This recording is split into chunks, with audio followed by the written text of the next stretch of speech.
penuaan dini. Itu nanti yang kita bahas. Kenapa, bagaimana orang yang masih muda boleh terjadi penuaan dini. Oke. Pada hari ini untuk materi, karena memang tidak ada slide atau projector, boleh lihat sendiri di masing-masing mobile, karena di sana sudah ada share untuk materi hari ini. Untuk yang pertama, pengertian penuaan. Penuaan atau proses menua adalah suatu akumulasi berbagai perubahan patologis di dalam sel dan jaringan yang sering terjadi seiring waktu.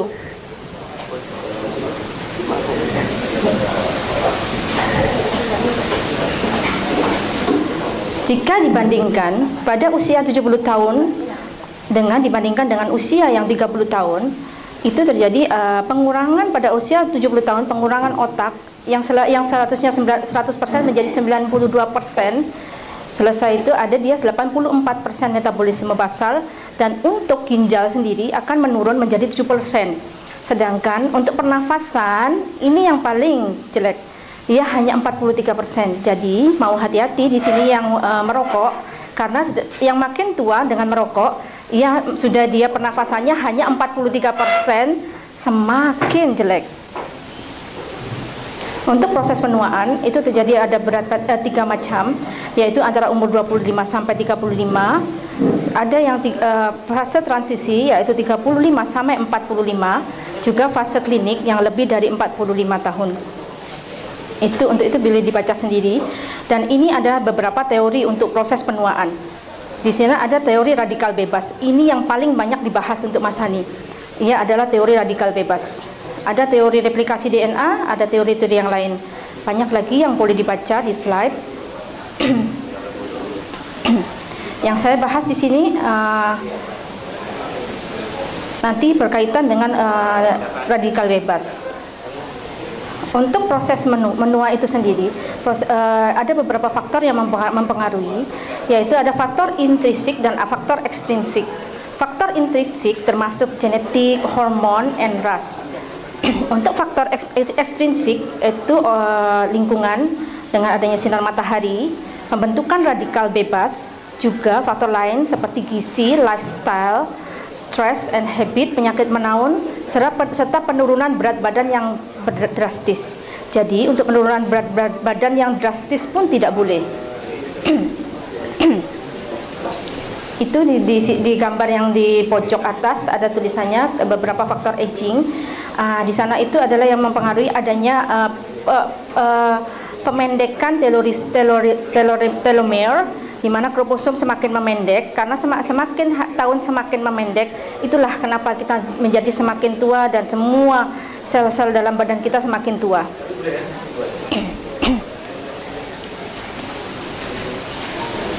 Untuk faktor intrinsik tadi kita boleh lihat genetik, di mana genetik misalnya orang yang dengan kulit kering akan mengalami penuaan lebih cepat. Untuk hormon pada orang tua hormon akan semakin menurun. Untuk menopause, estrogen juga semakin menurun sehingga kulit menjadi keriput, kering dan tidak elastis. Sedangkan untuk ras berkaitan dengan struktur kulit sebagai pertahanan tubuh, pigmen melanin yang hanya sedikit pada orang-orang yang dengan kulit putih. Jadi untuk faktor ekstrinsik itu pengaruh lingkungan, fisik dengan sinar matahari juga. Selesai itu ada paparan dengan radikal bebas akibat sinar matahari. Juga berbagai faktor seperti merokok, polusi, pengawet makanan, itu juga salah satu untuk yang mempengaruhi untuk penuaan yang lebih cepat. Oke, sekarang tanda-tanda penuaan terjadi pada kulit. Ini sudah kelihatan apa yang menyebabkan tua. Ya, pasti ada kerutan. Ya, itulah. Dan kehilangan lemak subkutan. Jadi kenapa kok jadinya kempong ya mukanya? Iya, karena kehilangan lemak subkutan. Ini nanti related dengan kenapa kok ada suntik injek-injek yang di muka supaya mukanya biar ini, karena mereka menambahkan lemak di bawah kulit muka supaya tidak kelihatan kempong. Ini bagian saya juga, nanti saya medical estetik. Pada perubahan pada kulit dan kuku juga. kuku tangan dan kaki menebal, lepas itu dia ada bulu-bulu yang mulai luruh jadi botak kayak gitu-gitu, serta ada bintik-bintik penuaan yang kadang-kadang kalau kita lihat kan ada bintik-bintik di kulit kayak putih-putih spot-spot tuh, itu ya Bu Yanti itu, iya tuh. Ya itu dia ada white spot tuh yang memang ya tanda-tanda penuaan salah satunya. Untuk yang lain tanda lagi yang skeletal untuk muscle sama dia punya otot-otot dan joint, itu ada penyakit yang artritis, di mana kondisi tulang dan otot yang paling umum di semua itu gangguan mulai mempengaruhi orang yang berusia 65 tahun ke atas. Artritis sendiri adalah peradangan dan perubahan degeneratif pada sendi. Ya, degeneratif memang ya kalau orang awam bilang nih faktor umur. Ya, memang iya. Nah, untuk artritis sendiri ada osteoartritis. Osteoartritis selalunya ya di sendi-sendi yang besar tuh. Itu menjadi tulang rawan tuh jadinya kayak bergerigi, jadi dia sakit kalau tergeser-geser, jadi terjadi inflamasi di joint-jointnya. Untuk yang rheumatoid arthritis, dia penyakit kronik sistemik, dia terjadi radang pada jaringan ikat juga, jadi dia bukan hanya pada sendi-sendi. Ini 2 ke 3 kali lebih umum banyak pada wanita daripada pria. Ini boleh terjadi pada umur berapa saja. Onset yang paling awal 20 sampai 50 tahun.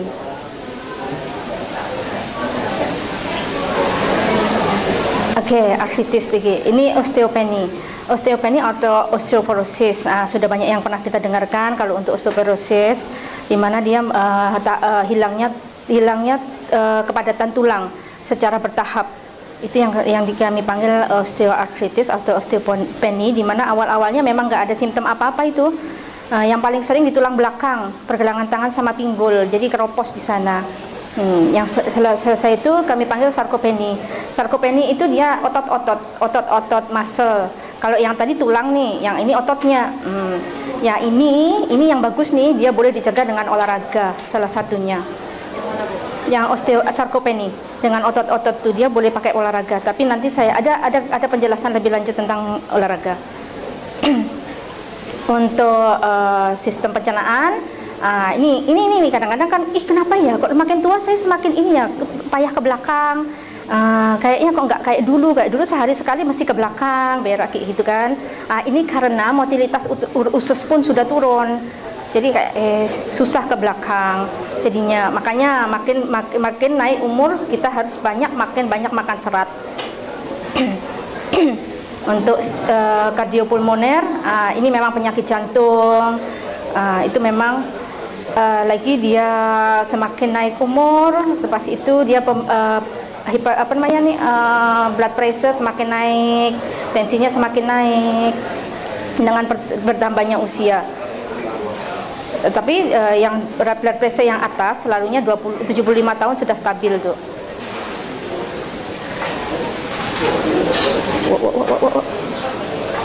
Bentar ya.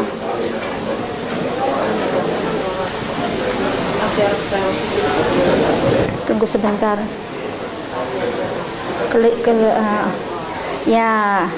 Di osteosklerosis ya. Dia ada 2, osteosklerosis and then osteo mana dia. Tunggu sebentar. Aterosklerosis sama arteriosklerosis. Differentnya yang satu dia itu penyumbatan ada pada lorongnya tersumbat karena banyak yang mulai banyak penimbunan lemak kayak gitu. Kalau yang osteosklerosis dia nggak elastis, jadi kayak ini nih selang air kan lama-lama kalau dipakai dia kayaknya makin keras. Jadi keras, dia pembuluh darah pun sama juga, dia makin keras. Kalau yang osteosklerosis dia itu tuh gelugut gelugut yang di dalam lumut yang di dalam selang, itu yang osteosklerosis, kita bayangkan kayak gitu.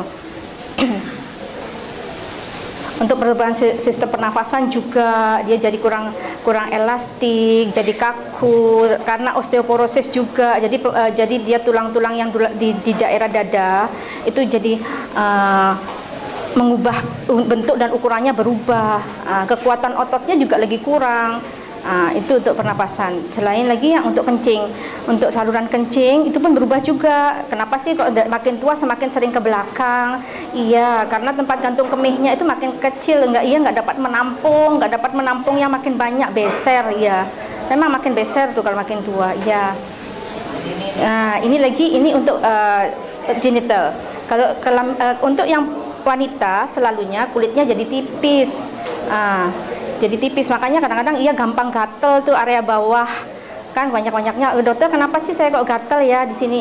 Iya, makin tua makin cepat gatel, di sana makin mudah untuk infeksi. Iya, karena makin turun dia punya untuk untuk yang pria sama, dia pun hormonnya semakin turun juga. Tapi yang bagusnya pria ini mungkin sampai umur berapa dia masih oke aja kalau dibandingkan dengan perempuan. Yang perempuan yang lebih parah lah sebenarnya. Nah, di slide berikutnya boleh lihat tuh, dia kekuatan otot.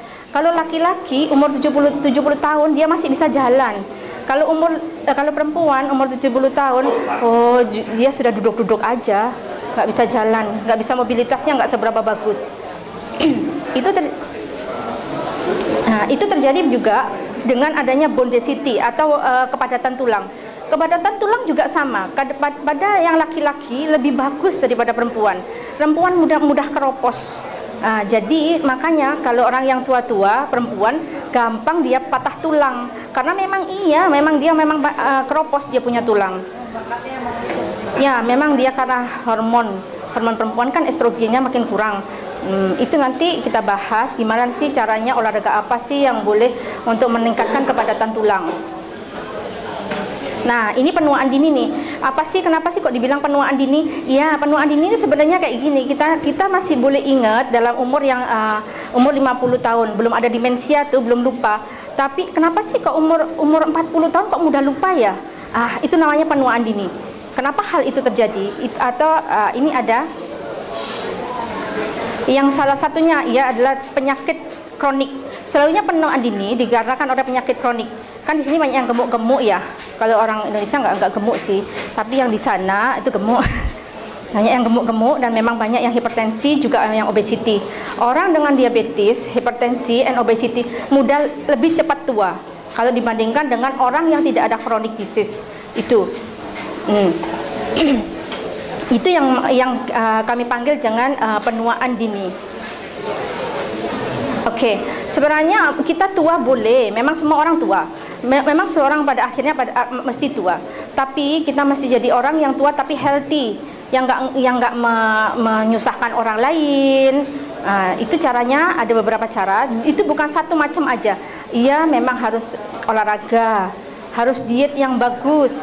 Genetik memang iya. Terus selesai itu kita mesti buat sosialisasi juga. Kalau di rumah diam-diam aja, nggak ada sosialisasi apa-apa, memang cepat tua. Iya, mudah lupa.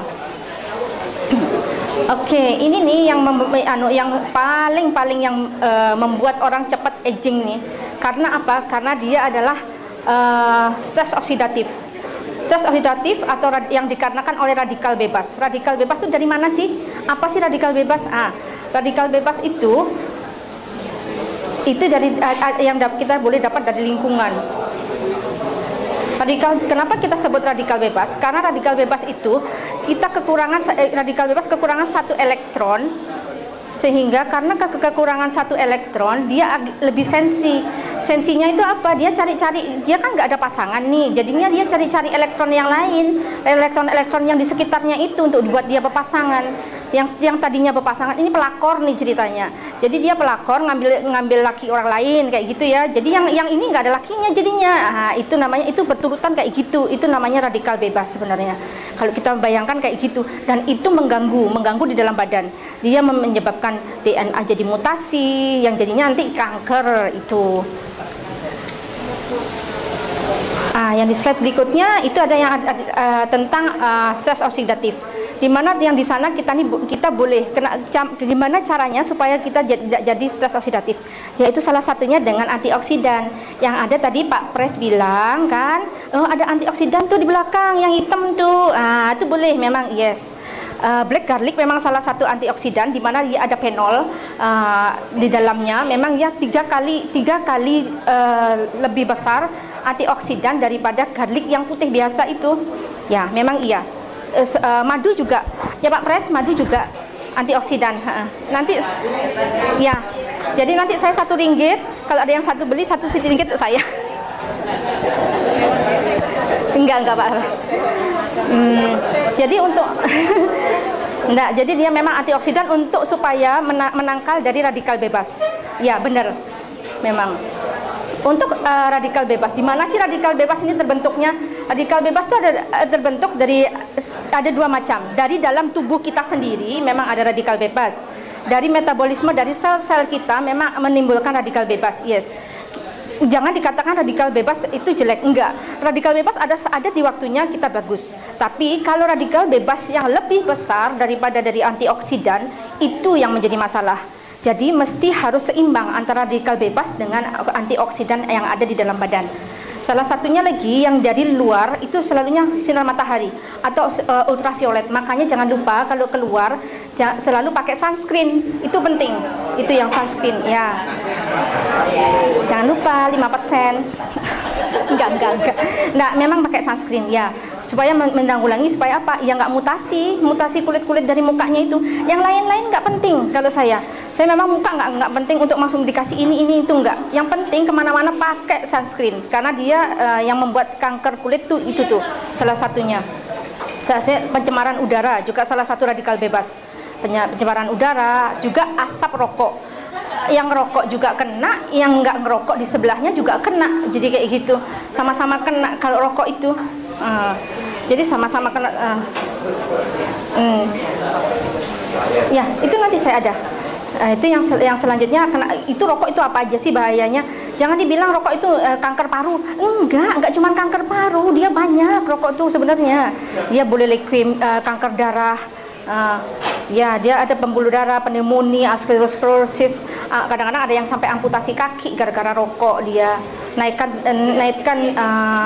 tensi juga karena dia itu tadi yang aterosklerosis sama arteriosklerosis itu juga. Oke, yang selanjutnya karena ada yang tanya tadi apa sih bedanya rokok sama vape? Boleh nggak sih vape? Boleh nggak rokok sebenarnya? Itu sama aja, dalamnya nikotin. Yang vape juga dalamnya tar. Apa sih yang bagusnya? Cuman itu dulu ceritanya Cina membuat vape. Vape itu dibuat oleh Cina supaya orang-orang ini nggak merokok ceritanya. Tapi sama aja sebenarnya untuk itunya. Dan masih sampai sekarang masih ada penelitian yang lebih lanjut daripada vape belum selesai. Takutnya sekarang pakai vape, vape bagus, vape enggak juga, sama aja. Nanti di kemudian hari 10 tahun kemudian jadinya makin tambah jelek, nggak tahu juga. Banyak gambar, saya banyak gambar sebenarnya. Jadi radikal bebas itu mengganggu fungsi sel yang jadinya fungsi selnya jadi nggak normal. Ya, sel-sel itu jadinya umurnya pendek, sistem pertahanan tubuh menurun. Terus terjadi reaksi abnormal dari sel, timbul sel-sel baru, yang sel-sel barunya itu nggak bagus, bukan seperti yang sel-sel semula, dia jadinya kanker. Itu yang jadikan oleh radikal bebas. Oke, gimana sih caranya supaya nggak kena radikal bebas nih? Itu kita nggak boleh cuman mikirin antioksidan aja, nggak juga. Sana memang itu bukan hanya antioksidan, itu kumulatif jadi semua, jadi satu. Itu ada vitamin, mineral, fitokimia, dan semua dengan antioksidan. Itu yang nantinya akan menanggulangi kerusakan radikal bebas dengan membatasi pembentukan radikal bebas, menghancurkan radikal bebas itu sendiri, merangsang aktivitas enzim antioksidan dan enzim perbaikan, serta memperbaiki kerusakan yang terjadi pada oksidatif. Gambar berikutnya yang di slide kalau boleh itu tentang antioksidan. Yang katanya garlic hitam tuh antioksidan. Jadi dia memang gambarnya tuh kelihatan. Kan yang gambar yang pertama sebelah kanan atas dia tuh kekurangan elektron. Jadi kalau kekurangan elektron dia tuh reaktif banget. Jadi mesti cari-cari elektron yang lain. Dia nggak mau tahu elektron siapa, yang penting samber aja kayak gitu kan, di sebelah-sebelahnya disambernya. Kalau sudah disamber yang sebelahnya lagi kekurangan elektron. Jadi ini reaksinya berantai. Di dalam tubuh terjadi reaksi yang berantai gara-gara radikal bebas. Oke, di mana letak antioksidan? Antioksidan di sini dia memblok tuh yang kekurangan elektron tadi. antioksidan ngasih ke dia dengan baik-baik, nih gue kasih nih ya elektron buat kamu, jadi dia nggak terjadi reaksi berantai dari elektron. Itu sebenarnya antioksidan di sana dia punya fungsinya. Untuk antioksidan sendiri itu banyak sekali antioksidan. Yang saya tuliskan di sana hanya beberapa bagian. Yang salah satunya vitamin E, I, C, B2. Prekursor vitamin E, seng, tembaga, dan selenium. Protein juga ada beberapa protein yang memang termasuk dalam antioksidan. Tapi antioksidan banyak, dari kopi juga ada, dari teh juga ada, flavonoid pun banyak. Ya, untuk antioksidan sendiri nanti mungkin kalau mau tahu lebih lanjut, dia mesti materi sendiri, dia nggak boleh digabung karena dia banyak. Nanti nggak selesai. Ini vitamin E. Vitamin E juga antioksidan. Kita membahas tentang ia melindungi terhadap kerusakan membran sel nih yang dibuat. Sebenarnya untuk kekurangan vitamin E sendiri itu dalam 3 bulan kalau kita masih mengkonsumsi makanan kayak biji-bijian, itu masih sebenarnya nggak perlu juga kita nambah suplemen mesti vitamin E, enggak sebenarnya, karena sumber vitamin E sudah banyak. Kita makan jagung juga ada vitamin E di sana, kan kayak gitu. Makan tanah, kacang tanah juga ada di sana vitamin E. Dan memang jarang sekali orang kekurangan vitamin E. Untuk vitamin E dia banyak, untuk kegunaannya. Di situ juga sudah cantumkan berapa banyak kebutuhan vitamin E. Masing-masing orang nggak sama, tergantung dia berat badannya dalam kebutuhan sehari-hari. Untuk vitamin E ini biasa, kayak dulu kecil-kecil juga tahu dia di mana sih wortel kayak gitu kan, dari kecil sudah tahu apanya. Untuk mata dari kecil udah diajar, ya memang benar untuk mata. Di mana ya memang dari yang buah-buahan yang warnanya orange itu yang vitamin E. Oke, untuk vitamin E sendiri untuk menjaga kesehatan mata, pembentukan tulang, kekebalan imun tubuh, mengatur pembelahan dan pertumbuhan sel. Untuk angka kecukupan gizi dapat dilihat di slide yang sudah saya share. Tapi ingat, nah ini dia nih. Vitamin E kebanyakan juga nggak bagus, kurang juga nggak bagus, kayak gitu. Jadi mesti ya ikut yang dia ini, jangan hari-hari minum jus wortel aja. Berapa wortelnya, berapa kilo wortel mau dimakan, itu nggak boleh juga. Karena kalau kita kebanyakan vitamin E, dia boleh untuk liver toxicity, bone fracture, patah tulang, segala perdarahan. Salah satu kadang-kadang kita gatal, dokter kenapa sih kok kulit jadinya gatal-gatal, kok nggak makin bagus makan jus wortel? Ya karena kebanyakan jadinya dermatitis kayak gitu. Itu salah satunya. Jadi nggak boleh juga terlalu banyak. Mesti ikut yang sudah ada panduannya. Ada panduannya. Untuk vitamin C juga sama. Ininya high dose vitamin C. Apa mau high dose vitamin C? Vitamin C itu kalau kebanyakan dibuang juga, nggak disimpan di tubuh. Vitamin C memang ya bagus untuk antioksidan, mengurangi risiko kanker juga, iya, menurunkan kolesterol juga, iya. Bagus untuk arteri dan pembuluh darah. Kalau kekurangan itu kadang-kadang kita kalau ada yang gusi berdarah, itu tanda-tandanya salah satu tanda yang kekurangan vitamin C. Setelah yang satu lagi, ini vitamin C. Kebiasaannya minum vitamin C nih hari-hari. Oke. Ternyata apa? Kedapatan tahu-tahu batu di dalam ginjal. Iya, memang kami selalunya panggil dia batu oksalat karena terlalu banyak konsumsi vitamin C. Sebenarnya vitamin C terlampau banyak pun nggak bagus juga. Ya kita mesti ikut yang berapa yang kita Kalau sudah perasaan hari-hari udah minum lemon, kenapa kita mesti ambil suplemen lagi? Nggak perlu juga. Kayak gitu. Dan suplemen pun dengan yang natural, saya lagi suka yang natural memang daripada suplemen. Untuk vitamin C sendiri, oke. Untuk dosis vitamin C juga sudah saya cantumkan di sana. Nanti untuk ibu-ibu yang boleh melihat berapa untuk anak-anaknya atau untuk sendiri. Yang selanjutnya tentang olahraga nih, olahraga dan penuaan otot. Wah, saya paling suka tentang olahraga. Karena memang orang dengan umur yang start umur 45 tahun semua makin berkurang. Ya, pengeroposan tulang juga, ototnya juga kurang. Nah, itu yang kita panggil tadi ya sarkopeni. Kadang-kadang orang yang belum waktunya, kadang-kadang susah dia bangun dari tempat tidur. Itu juga salah satu. Kalau ototnya lemah, tulangnya pun juga lemah, belum waktunya udah kayak gitu. Caranya apa? Itu kenapa kok bisa kayak gitu? Ya, karena kekurangan protein. Diet proteinnya tuh sedikit, kebanyakan karbo, kebanyakan kalori. Lepas satu nggak mau exercise, itu yang dia membuat ototnya dan tulang-tulangnya jadi nggak bagus. Ini mulai umur 45 tahun.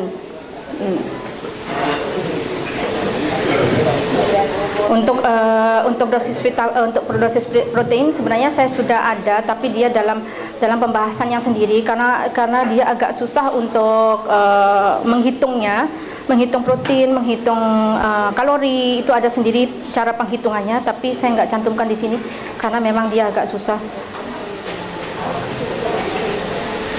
Oke. Exercise ada 2 macam nih. Yang satu cardio, yang satu workout resistant. Yang mana yang cardio apa? Yang workout resistant apa? Cardio itu dia yang kalau kita masih melakukan olahraga tapi kita bisa bicara, bisa nyanyi sambil olahraga, berarti itu namanya cardio. Kalau workout yang selalunya yang resisten selalunya nggak bisa. Ada beberapa yang mana yang bagus? Dua-duanya bagus, and dua-duanya masih dibuat.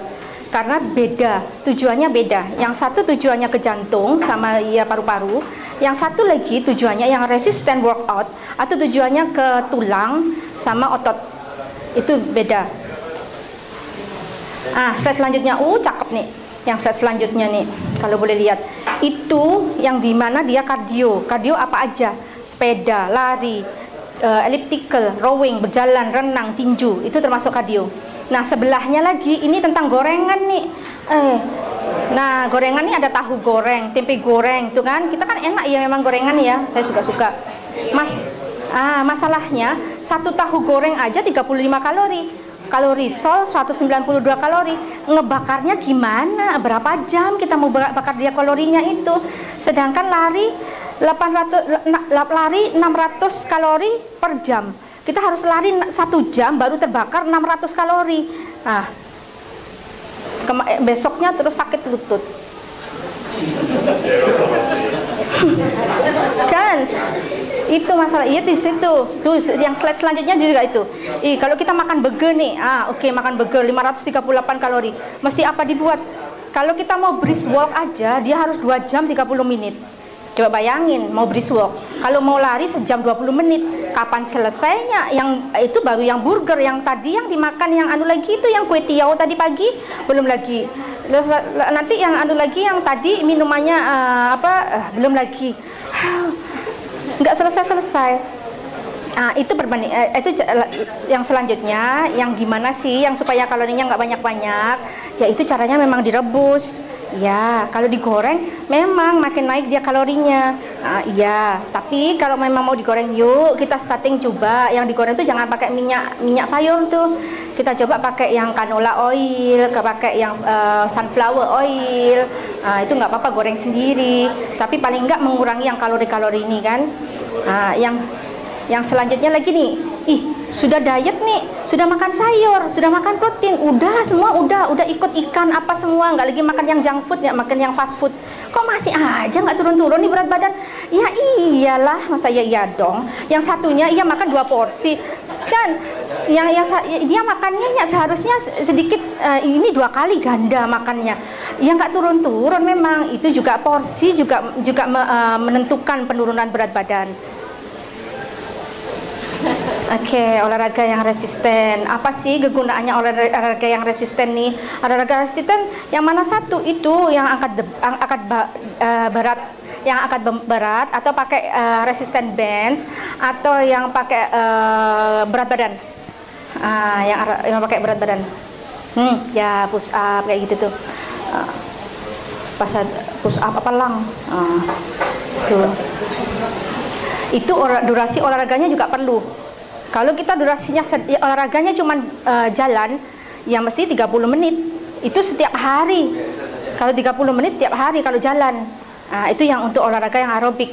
Kalau kita jogging atau lari itu 20 menit, tapi boleh 3 hari dalam seminggu. Jadi selang-seling boleh, tapi jangan sampai di sana aja.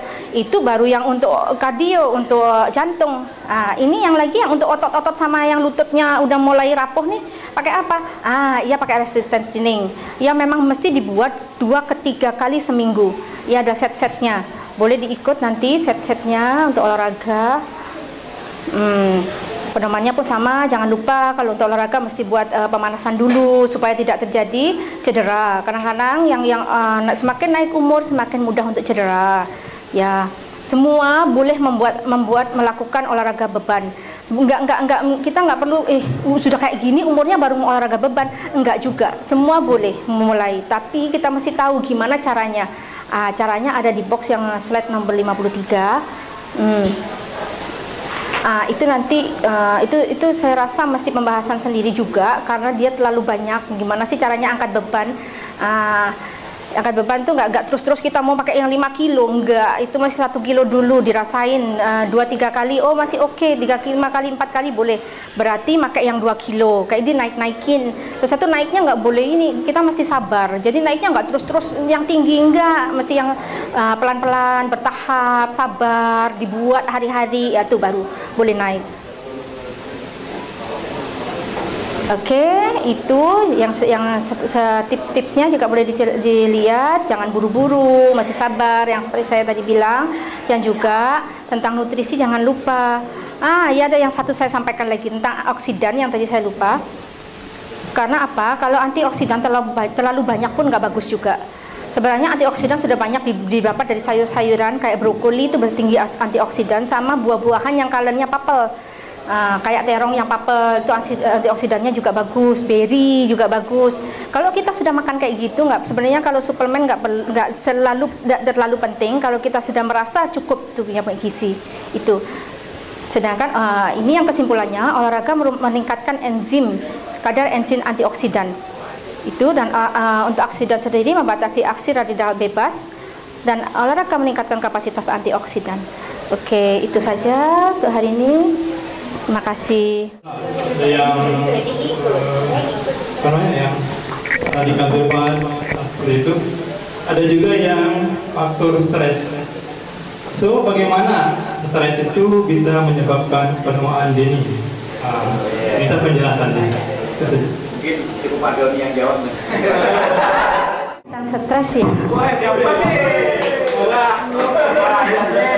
Kenapa sih kok bisa ya orang stres? Stres memang bisa membuat penuaan dini enggak sih? Iya bisa. Stres memang ada satu hormon yang dikeluarkan dari stres itu sendiri yang menyebabkan terbentuknya radikal bebas. Di sana kita kembali lagi ke radikal bebas karena hormon stres itulah yang membuat radikal bebas itu sendiri. Nanti kalau sudah terjadi radikal bebas, reaksinya berantai macam tadi, seperti tadi, jadinya stres oksidatif. Memanglah terjadilah penuaan ini. Itu. Dari tadi saya perhatikan betul Bu, ini penting, ini adalah ilmu yang sangat penting. Dan selama Ibu Dokter berdiri sampai habis, saya nggak berkedip. Pastikan dulu, kita mau ya. Karena ada sesuatu soalan saya, ada 2 soalan yang selama ini saya bertanya belum ada yang menjawab. Kalau yang dikatakan awet muda itu ya, memang kata Pak Presiden dari kita juga tua, kita juga bagaimana supaya kita lambat penuaan kita. Tadi Bu Dokter sudah menerangkan secara gamblang dan jelas, mungkin secara diatur makanannya, tidurnya diatur, kemudian olahraga. Tapi ada satu penjelasan yang mungkin Bu Dokter boleh menjelaskan. Bagi seorang laki-laki katanya kalau kawin muda, itu boleh juga menyebabkan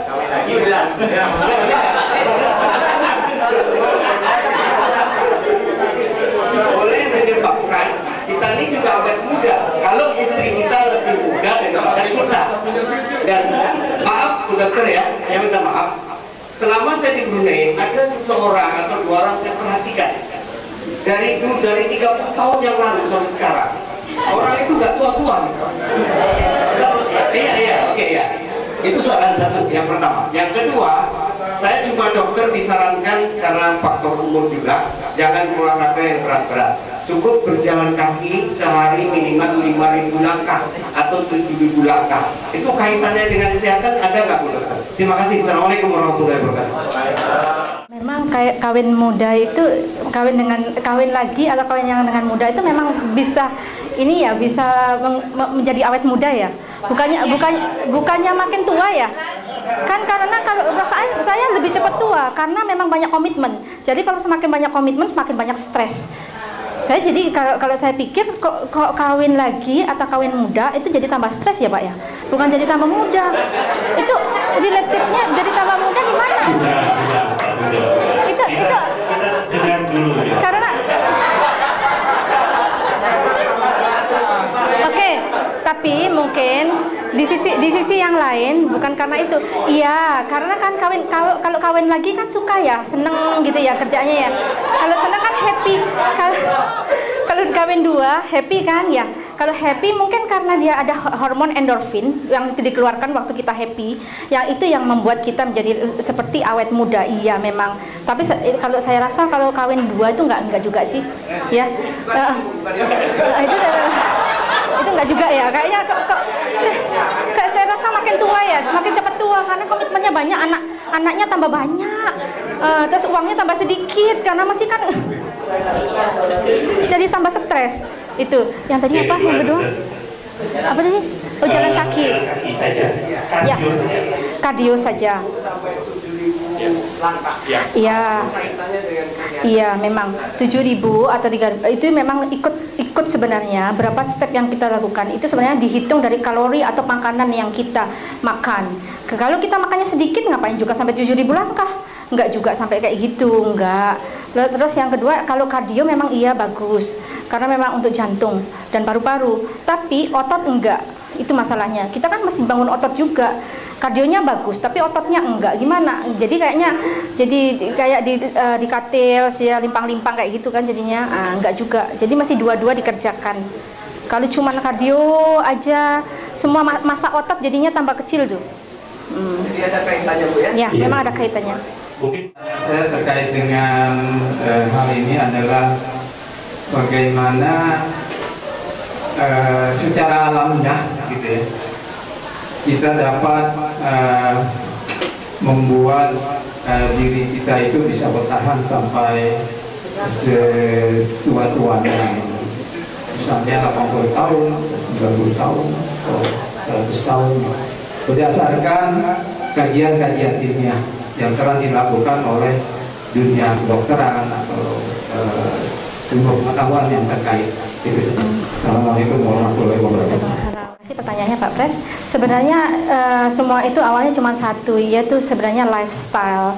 Saya jawabannya memang lifestyle saja. Lifestyle itu bukan cuma makanan atau diet yang sehat, bukan. Tidurnya mesti awal, nggak boleh terakhir. Jadi waktunya tidur, waktunya bangun. Makanya kok ada sholat subuh, iya benar. Karena memang itu waktunya kita bangun. Itu waktu yang tepat. Jangan waktu orang tidur dia bangun, itu memang nggak bagus. Itu lifestyle yang pertama. Makan makanan juga, yang makanan mesti diet memang paling berpengaruh. Apalagi jangan makan makanan yang suka dalam tin, yang dengan pengawet, yang frozen, itu memang paling. Terus itu makanan yang manis. Dan makanan yang terlalu asin. Yang manis ada satu yang kami call dengan glycat. Dia untuk binding. Jadi makanan yang manis itu membuat gula itu berikatan dengan sel-sel yang dalam badan sehingga terjadinya nanti sama akhirnya ke radikal bebas juga kayak gitu juga. Jadi membuat semua yang sel-sel dalam tubuh kita mudah untuk mati dan rusak. Itu. Terima kasih, Dokter.